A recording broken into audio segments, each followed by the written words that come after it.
முன்னாடி சீமான முன்னாடி பேசுறேன். கோவம் வருமா வராதா அவருக்கு? நீ இதை விட இன்னொன்னு சொல்லவா?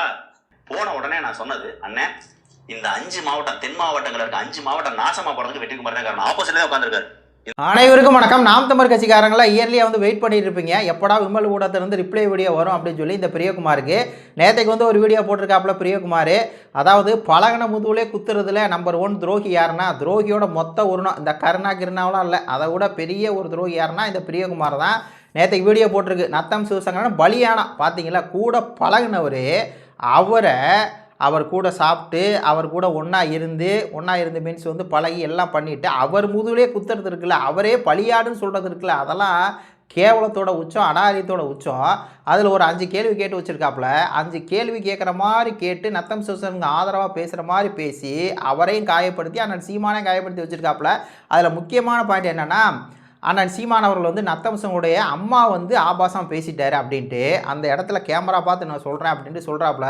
இந்த மாதிரி நத்தம் சிவசரனை வந்து அவங்க அம்மா வந்து அதாவது பிறக்கும் போதே இறந்துருக்காங்க. நத்தம் சிவனுடைய அம்மா வந்து நத்தம் சிவனை பிறக்கும் போது இறந்துருக்காங்க அப்படிங்கிறனால நான் அண்ணன் வந்து பார்க்கல. அப்போ அப்படிப்பட்ட ஒரு தெய்வமாக தான் பார்த்தாரு. தெய்வம் தான் யார், நத்தம் சிவசனுடைய அம்மா வந்து நேராக பார்க்கல, தெய்வமாக தான் போட்டால தான் வந்து இது பண்ணி. அப்போ அப்படிப்பட்ட அம்மாவை சீமான் வந்து ஆபாசமாக பேசிட்டாரு.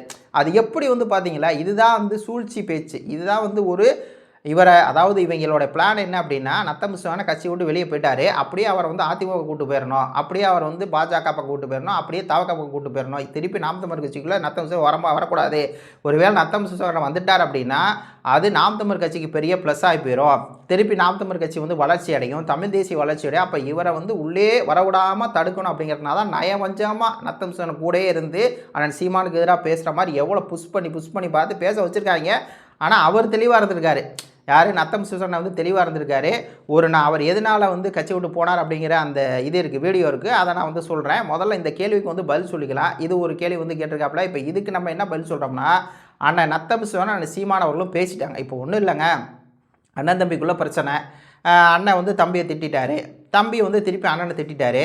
அதுக்கப்புறம் சரி விடுப்பா, 2 பேரும் சமாதானம் ஆகிறாங்க.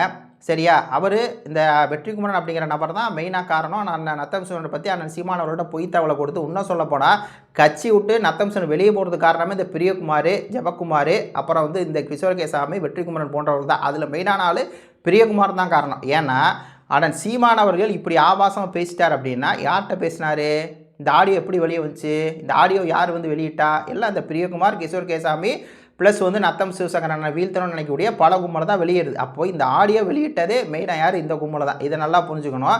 அப்போ 2 பேர் அண்ணன் தம்பி சண்டை போடுறாங்க. சரியா, ஏதோ சண்டை போட்டுக்கிறாங்க, அவங்களுக்குள்ள என்ன விஷயமா சண்டை, அப்புறம் திருப்பி 2 பேர் சேர்ந்துக்கிறாங்க.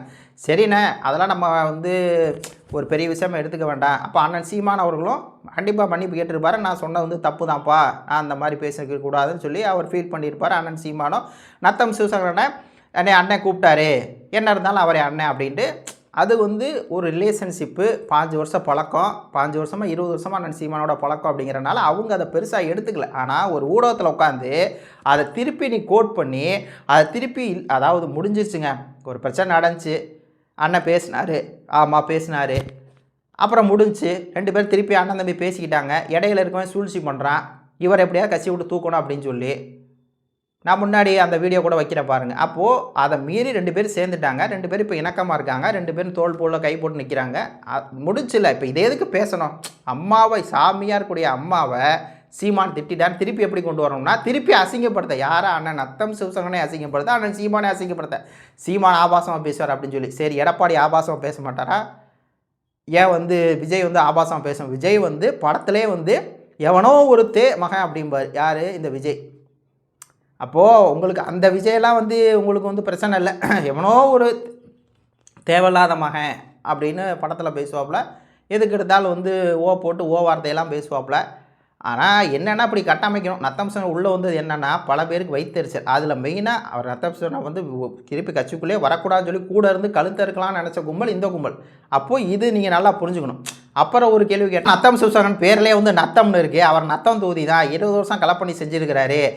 அந்த ஒரு நத்தத்தில் வந்து பார்த்தீங்கன்னா 1000 காது குத்தம் 1000 கல்யாணம் அது மாதிரி 1000 இளவு வீடு எல்லா வீட்டுக்கும் வந்து போயிருப்பார். அவர் வந்து அங்கே ஃபார்ம் ஆகிருக்காரு. அவர் இங்கே நின்னாருன்னா ஓட்டு அதிகமாக வாங்கிடுவார். அவர் வந்து ஓட்டு அதிகமாக வாங்கக்கூடாதுன்னு சொல்லி தான் ஒரு பலியாடு மாதிரி கொண்டு போய் வேறு தொகுதியில் போட்டிருக்காங்க அப்படின்னு சொல்லி இவர் சொல்கிறாரு. அதுக்கு நான் பதில் சொல்கிறேன். அதுக்கு முன்னாடி நத்தம் சிவசங்கரன் அவர்கள் என்ன பேசியிருக்காரு வெற்றிக்குமரனை பற்றி அப்படிங்கிறத பார்த்துங்க. இவங்க சொல்கிறாங்கல்ல கட்சியை விட்டு நத்தம் சிவசங்கரன் வெளியே போகிறது காரணம் சீமான்னு, இதை கேளுங்க உங்களுக்கே புரியும். ஆமா அப்படியே அவர் முன்னாடி சீமான் முன்னாடி பேசுறேன். கோவம் வருமா வராதா அவருக்கு? நீ இதை விட இன்னொன்னு சொல்லவா? இங்க இந்த விஷயம் தெரிஞ்ச யாரான்னு சொல்றேன். சீமான் அண்ணன் 1, ராவணன் அண்ணன் 1, 2, வெற்றி குமரன் 1, 3, புகழேந்தி மாறன் 4, வழக்கறிஞர் சுரேஷ் அண்ணன் 1, 5. இந்த 5 பேர் நான் 6 பேர். இந்த 6 பேர் ஒரு கூட்டம். சென்னையில தம்பி அலுவலகம்னு திரைப்பட அலுவலகம் ஒன்று இருக்கு. அந்த அலுவலகத்துல மாடியில இந்த மீட்டிங் நடக்குது. எனக்கு வெற்றிக்குமரனுக்கு ஒரு பஞ்சாயத்து. நான் போன உடனே நான் பண்றேன், இது எப்படி பார்த்தாலும் 2021 இருக்குன்னு நினைக்கிறேன். 21 அந்த காலகட்டம். அப்பதான் வேட்பாளர் அறிவிச்சது. அப்ப போன உடனே நான் சொன்னது, அண்ணன் இந்த 5 மாவட்டம் தென் மாவட்டங்கள் இருக்க 5 மாவட்டம் நாசமா போறதுக்கு வெற்றிக்குமார் தான் காரணம். ஆப்போசிட்ல தான் உட்காந்துருக்காரு. இந்த பாயிண்ட நல்லா கேளுங்க. வீடியோ பாக்குற நான் சொன்ன பேர்கள் எல்லா பேருக்குமே தெரியும். நான் சொன்னது இவர் தான் காரணம். இவர் இருக்கிறது இந்த 5 மாவட்டம் உருப்படாது. எனக்கு நீங்க ஒரு உதவி செய்யுங்க. நான் அந்த கட்சியில வந்து வெளியேற முடியாம தவிக்கிறேன். இந்த கட்சியை விட்டு என்னால இவர் செய்யற கொடுமையும் தட்டி கேட்டு பகையாகுது. கட்சிக்குள்ள வேலையை செய்ய முடியல. உங்கள்ட்ட வந்து சொல்லி அதுக்கு தீர்வு எடுக்க முடியல. என்னைய கட்சியை விட்டு நீக்குங்க. அப்பவே சொல்லிட்டேன் கட்சியை விட்டு நீக்குங்க. 50,000 ரூபாய் தரீங்க. 50,000 ரூபாய் கத்த எடுத்து வச்சு சத்தியம். இப்போ இதில் வந்து அண்ணன் நத்தம் என்ன சொல்கிறாரு, வெற்றிக்குமரன் மேலே எப்படிப்பட்ட குற்றச்சாட்டு வைக்கிறாருன்னா 5 மாவட்டம் இருக்குல்ல, அதான் தென் மாவட்டத்தில் வந்து திண்டுக்கல், அப்புறம் வந்து திண்டுக்கல், தேனி, மதுரை, ராமநாதபுரம், சிவகங்கை அப்படிங்கிற இந்த 5 மாவட்டம் இருக்குல்ல, 5 மாவட்ட பொறுப்பாராக வெற்றிக்குமரன் வந்து இருக்கிறாரு. 2021 காலத்தில் இவருக்கும் வெற்றிக்குமரனுக்கு பிரச்சனை. அப்போயே இவர் வந்து அண்ணன்ட்ட 50,000 ரூபா கட்ட கொடுத்து என்னை கட்சி விட்டு நீக்கி விடனே அப்படிங்கிறார். இங்கே நல்லா புரிஞ்சுக்கணும். இப்போது ஒரு தொகுதியில் வந்து அண்ணன் சொல்கிறாரு வேட்பாளராக வந்து நீங்கள் அவர் அங்கே நத்தத்தில் தான் அவர் வந்து இது பண்ணியிருக்காரு, புழங்கியிருக்காரு, எல்லாம் வச்சுருக்காரு. ஆனால் அந்த நத்த தொகுதியில் வேணாம், வேறு தொகுதியில் போய் போடு, அம்பாசமுத்திரத்தில் போடு. அம்பாசமுத்திரம் திருநெல்வேலி எங்கே இருக்குது? அதே வந்து தென் மாவட்டத்தில் தான் இருக்குன்னு வைங்களேன். ஆனால் தூத்துக்குடி திருநெல்வேலியெல்லாம் வந்து அங்கே தானே வருது. அது என்ன பெரியெல்லாம் இல்லை. அப்போது ஒரு கட்சி தலைவர் ஒரு வேட்பாளரை இந்த இடத்துல போடணும் அப்படின்னா அந்த இடத்துல ஏதோ ஒரு பிரச்சனை இருக்குன்னா வேறு தொகுதி மாற்றி போடுவாங்க. அங்கே ஏதோ ஒரு பிரச்சனை அவங்களுக்கு ஒத்து வரல. வேட்பாளர் சொந்த தொகுதி தான், சொந்த தொகுதிக்குள்ளேயே ஒரு பிரச்சனை இருக்கும். இப்போ இந்த வெற்றிக்குமரன் பண்ண ஒரு சேட்டை இருக்குல்ல, அதனால தான் உண்மையை சொல்ல போனால் நத்தம் சிவசங்கரனை இத்தனை நாளாக வந்து கட்சிக்குள்ளே வராமல் இருந்தார். அண்ணன் சீமான் திட்டார் அப்படிங்கிறதெல்லாம் இல்லை. அப்போ வெற்றிக்குமரனை வந்து அண்ணன் சீமான் வெளியேற்றினோடனே பிரச்சனை சால்வுடா. அப்போது இந்த இடத்துல தன்னை பெரிய அறிவாளி மாதிரி காமிச்சிக்கிட்டு, எப்படி தன்னை அறிவாளி மாதிரி காமிச்சிக்கிட்டு நத்தம் சிவசங்கரனுக்கு ஆதரவாக பேசுகிற மாதிரி காமிச்சிக்கிட்டு அப்படியே வந்து ஒரு வெஞ்சன்ஸை வந்து கக்கி வச்சுருக்காப்புல. வெஞ்சன்ஸ். அப்போது ஒரு கட்சி தலைவப்பா அவரே வந்து நேற்றுக்கு சாமானியன் அப்படிங்கிற யூடியூப் சேனலில் வந்து இன்டர்வியூ கொடுக்குறாரு. அதில் தெளிவாக சொல்கிறாரு, தலைமை என்ன சொல்கிறாங்களோ, எங்கே போட்டியிட சொல்கிறாங்களோ அங்கே போய் நான் போட்டியிடுவேன். That's all. அவ்வளோதான். இதில் பலியாடு கிளியாடுன்னு சொல்லி இவனுங்க வந்து ஒரு கட்டமைக்கிறாங்க பாருங்கள். அதெல்லாம் எதுவுமே கிடையாது. சும்மா அங்கே பிரியகுமார் அப்படிங்கிற ஒரு நபர் என்னென்னா தன்னை பெரிய அறிவாளி ஹேர் மாதிரி காமிச்சிக்கிட்டு தாவேக்காவுக்கும் அதிமுக பாஜக முட்டு கொடுக்குறாப்புல. அவ்வளோதான். மற்றபடி இதில் ஒரு ஹேரும் இல்லை. ஏண்டா சம்மந்தப்பட்ட வேட்பாளருக்கு பிரச்சனை இல்லை அம்பாசமுத்திரம் நிற்கிறதுக்கு. எந்த பிரச்சனை வேணா இருக்குங்க. ஒருத்தன் வந்து இவருக்கு மேலே இருப்பான் வெற்றிக்குமரன் அப்படிங்கிற நபர், அந்த நபர் வந்து இவரை செயல்படாமல் தடுப்பான். அப்போது உனக்கு வந்து நல்லா செயல்படுற இடம் இருப்பா, அம்பாசமுத்திரம் போய் நில்லுப்பா, நான் பார்த்துக்கிறப்பா. அங்கே அம்பாசமுத்திரத்தில் வந்து நாம் தமிழ் கட்சியே இல்லையா? அவர் எங்கே போனாலும் களப்பணி அதாவது நத்தம் சிவசங்கரனை வந்து சாதாரணமாக இடம் போட்டாங்க. அவர் ஏதோ வந்து நத்தத்தில் மட்டும்தான் களப்பணி செய்கிறாரு. ஏன் சென்னைக்கு செஞ்சது இல்லையா? ஏன் அது வேறு தொகுதியில் நத்தத்தை தாண்டி வந்து திண்டுக்கல்லில் வந்து பார்த்தது இல்லையா? இல்லை நத்தை தாண்டி பக்கத்தில் செம்பட்டி, ஆத்தூர் எல்லாம் போனது இல்லையா? இல்லை நிறைய ஆதிலட்சுமிபுரம், பாராப்பட்டி எல்லாம் நானே பார்த்துருக்கேங்க. அவர் எல்லா ஊருக்கும் போவார். சரி இதை கூட விடுங்க. திண்டுக்கல்லில் வந்து அவர் நாடாளுமன்ற தேர்தலில் நின்னார். சரியா? அப்போ நாடாளுமன்ற தொகுதியில் இதுக்கு வந்து 6 சட்டமன்ற தொகுதி வரும். அப்போ 6 சட்டமன்ற தொகுதி தானே அவர் கலப்பணி செஞ்சுருப்பார். இதெல்லாம் இவன் சொல்கிற ஒரு பாயிண்ட்டுன்னு அதை சொல்லும் போது எப்படி இருக்குன்னா, ஐயோ வேறு தொகுதியில் போட்டான் அப்படின்னா இங்கே நத்தத்தில் போட்டால் 40,000 ஓட்டு வரும், அம்பாசமுத்திரமாக 10,000 கூட ஓட்டு வராது. அப்போ சீமான் திட்டமிட்டே போகிறாரு அப்படின்னு அதில் ஒரு உள்நோக்கம் கற்பிக்கிறேன். அது சொல்கிறேன். அடுத்து வந்து அவரை கடங்காரன் ஆக்கிடாதீங்க. இங்கே தான் கேமரா பார்த்து சொல்கிறாரா இவர், கடங்காரன் ஆக்கிடாதீங்க. அவர் 20 லட்ச ரூபா கடை வாங்கிடுவோம். ஆல்ரெடி பல கோடி கடை வாங்கிட்டார். பார்த்தீங்களா? இதெல்லாம் எப்படி இருக்குன்னா சில்லறத்தனமாக இருக்குது. டே அடுத்தவன்ட்ட காசு வாங்கி திங்கிற நீ சொந்த காசை எடுத்து கட்சிக்காக செலவு பண்ணுற. அவரே கவலைப்படல. நாங்கள் எங்கள் சொந்த காசை எடுத்து கட்சிக்கு செலவு பண்ணுவோம். சரியா? நாங்கள் என்ன அதாவது இது என்ன நினச்சிக்கிட்டேன் அப்படின்னா, நாம் தமிழ் கட்சியில் இருக்கவங்க எல்லாமே வந்து பாக்கெட்டில் இருந்து காசு இப்படி இருக்குல்ல, இப்படி காசை எடுத்து கட்சிக்கு வந்து கொடுத்துட்டு அவங்க வந்து போண்டி ஆயிடுறாங்க அப்படின்னு சொல்லி இதுதான் இவங்க கட்டமைக்கக்கூடிய ஒரு விஷயம். ஆனால் நாம் தமிழ் கட்சிக்கு கொடுக்கறது இனத்துக்கு கொடுக்குற மாதிரி நாம் தமிழ் கட்சியை வளர்க்குறது இனத்துக்கு கொடுக்குற காசு.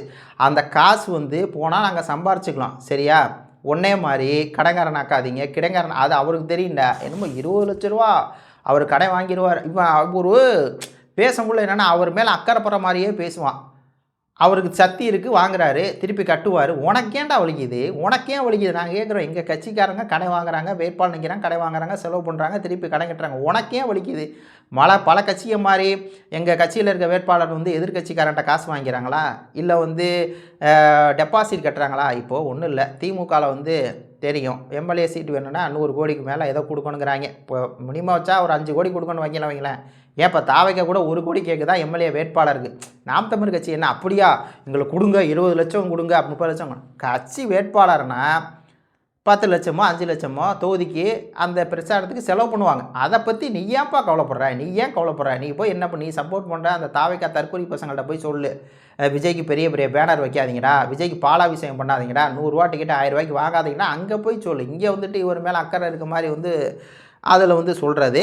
அப்புறம் உச்சகட்டமாக இந்த வீடியோ நான் எதுக்கு போட்டேன் அப்படின்னா கல்யாண சுந்தரம் வந்து சொன்னாராம் சில கட்சிகள் வந்து காசு கொடுத்து ஓட்டு வாங்குறாங்க சில கட்சிகள் வந்து வேட்பாளர் நிறுத்தி எதிர்கட்சியில் பணம் வாங்குறாங்க அப்படின்னு சொல்லி கல்யாண சுந்தரம் சொன்னாராம். அதை வந்து இவர் சொல்கிறாராம். ஓஹோ கல்யாண சுந்தரம் ரொம்ப உத்தமன். எப்படி கல்யாண சுந்தரம் ரொம்ப உத்தமன்லேயும் உத்தமன். அந்த உத்தமன் சொன்னோடனே இவர் வந்து அது பாரு கல்யாண சுந்தரம் சொல்லிட்டாருன்னு. ஏய் ஒன்றா நம்பர் திருட்டு பயனான அந்த கேவலம் அவர் நான் பேசுகிறனால அண்ணன் கல்யாண சுந்தரத்தை பற்றி நம்ம எதாவது பேசிடுவோமோ அப்படின்னு சொல்லி பயமாக இருக்குது. எல்லாம் திருட்டு கும்பல். இவர் ஏதோ சொல்லு சரி ஆதாரத்தை கொடுக்க சொல்லு. நாம் தமிழ் கட்சி வேட்பாளர் போடுறது காசு ஆதாரத்தை கொடுக்க சொல்லு. எந்த கட்சிகிட்ட அவங்க ஆதாரத்தை கொடுக்க சொல்லு. ஒன்றும் இல்லை அது பதில் வந்து அதாவது அண்ணன் இருமான கார்த்தி வந்து சொல்கிறாரு நீங்கள் வந்து அதிமுக காசை கொடுத்து ஓட்டு வாங்குதுன்னு. அதுக்கு பதில் சொல்ல துப்பு இல்லாமல் இல்லைடா நாங்கள் பணமே வாங்கடா என்னோடய அம்மா மேலே என்னோடய குழந்தை மேலே சத்தியமாக நாங்கள் வந்து அதிமுக காசு கொடுக்கல அப்படின்னு சொல்லி இந்த ஆள் சத்தியம் பண்ணுவோன்னா அதை சத்தியம் பண்ணுவார். நாம் தமிழ் கட்சியில் இருக்கும்போது சத்தியம் பண்ணார். அதிமுகனா சத்தியம் பண்ண முடியாது இல்லையா. அதனால என்ன பண்ணுறது திருப்பி நம்ம மேலே ஒரு குற்றச்சாட்டு இப்படி நீங்கள் வந்து வாங்கினீங்க சரி ஆதாரத்தை வெளியிடு. சும்மா போகிற போக்கில் அடிச்சு விட்றது. ஏன் இப்போ விடுதலை சிறுத்தை கட்சி 25 கோடி ரூபா வந்து வாங்கியிருக்கு திமுகட்ட. அந்த மாதிரி நாம் தமிழ் கட்சி வாங்கியிருக்கு அப்படிங்கிறது ஆதாரத்தை கொடு. ஆதாரத்தை கொடுக்காமல் வந்துடுவான் வேட்பாளரை வந்து போட தோக்கடிக்க காசு வாங்குறாங்கன்னு. இந்த மாதிரி கும்பல் என்னென்னா இதெல்லாம் இந்த யூடியூப் புட்டஸ் வேலை. இதெல்லாமே ஆல்ரெடி யூடியூப் புட்டஸ் சொன்னது. அதர்மமான யூடியூப் புட்டஸ் இவங்களுடைய ஜெராக்ஸாக மாறி உட்காந்துருக்காப்புல பிரியகுமார். ஆனால் என்ன அண்ணன் அந்த வீடியோ பார்த்தா நத்தம் சிவசேனனுக்கு தான் ரொம்ப வந்து வெக்ஸ் ஆகிருப்பாப்புல. என்னடா கூட பழகி கடைசியில் ஏன் முதுகுலே குத்திட்டான் பாரு. நான் பலியாடா நான் எதுக்குடா பலியாடாகிறேன் நான் இனத்துக்கு உண்மையாக இருக்கேன்டா. எனக்கு அண்ணனுக்கு எந்த ஏங்க ஒரு கட்சி தலைவர்னா ஒரு கட்சி ஒரு வேட்பாளருக்கோ ஒரு பொறுப்பாளருக்கோ சண்டை வருங்க. அதுக்கப்புறம் பேசி தீர்த்துக்குவாங்க. இது வச்சுக்கிட்டு நீ வந்து இது பண்ணுவ. ஏன் எடப்பாடி பழனிசாமி ஆபாசமாக பேச மாட்டாரா? ஏன் விஜய் பேச மாட்டாரா? எந்த கட்சிக்காரன் பேச மாட்டா? பேசக்கூடாது பேசின தப்புன்னு உணர்ந்துட்டா முடிஞ்சு வச்சுரா. ஏன்டா அதை குத்தி காமிக்கிறீங்க? ஏன் நாம் தமிழ் கட்சிக்கு வரக்கூடாதுன்னு ஏன் நீங்கள் ஏன் கங்கணம் கட்டிட்டு அலையிறீங்க? உங்களுக்கு அப்படி என்னடா அவர் மேலே காண்டு அப்படின்னு தான் கேட்க வேண்டியிருக்கு. உங்கள் கருத்துக்களை சொல்லுங்கள். நன்றி வணக்கம்.